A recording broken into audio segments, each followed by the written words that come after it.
ഞാൻ ഓർമ്മിക്കുന്നൊരു സംഭവം നിങ്ങളോട് പറയാം. നല്ല ഒരു മനുഷ്യനുണ്ട്.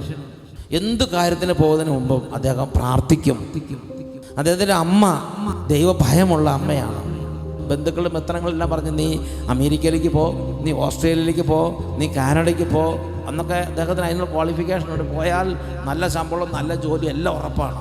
അദ്ദേഹം പറഞ്ഞില്ല, ഞാൻ ഇവിടെ നിന്ന് ദൈവരാജ്യ വേല ചെയ്യും. അദ്ദേഹത്തിൻ്റെ ഭാര്യ, മക്കൾ, അദ്ദേഹത്തിൻ്റെ അപ്പൻ, അമ്മ എല്ലാവരും കൂടെ മലയാറ്റൂർ പോയി തിരിച്ചു വരേണ്ട വഴിക്ക് വേറെ ലോറി ആയിട്ട് കൂട്ടിയിടിച്ച് ഓൺ ദ സ്പോട്ടിൽ അപ്പം മരിച്ചു, അമ്മ മരിച്ചു. പിന്നെ ഭാര്യ അവിടെ രക്തത്തിൽ കുളിച്ച് കിടക്കുന്നു. ഇദ്ദേഹത്തിൻ്റെ നാവ് മുറിഞ്ഞു പോയി. ഇദ്ദേഹം പല കുത്തുവാക്കുകൾ കേൾക്കുകയാണ്. അപ്പം ദൈവത്തിൻ്റെ കാര്യം പറഞ്ഞ് നടന്നാണ്. ദൈവത്തിന് ഇയാളെ രക്ഷിക്കാൻ പറ്റുമായിരുന്നില്ലേ? ഇവൻ്റെ പ്രാർത്ഥന ഇവനെ രക്ഷിച്ചില്ലല്ലോ. അപ്പോൾ അദ്ദേഹം പറഞ്ഞു, അച്ഛാ, ദൈവത്തിൻ്റെ വിളി നമുക്ക് നിസ്സാരമായി കണക്കാക്കാൻ പറ്റില്ല.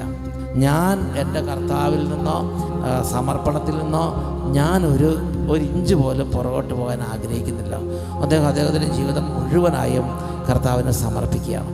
നമ്മൾ മരിക്കുന്നത് വരെ വിശ്വാസത്തിന് എതിരായ കഠിന പരീക്ഷണങ്ങളുണ്ടാവും.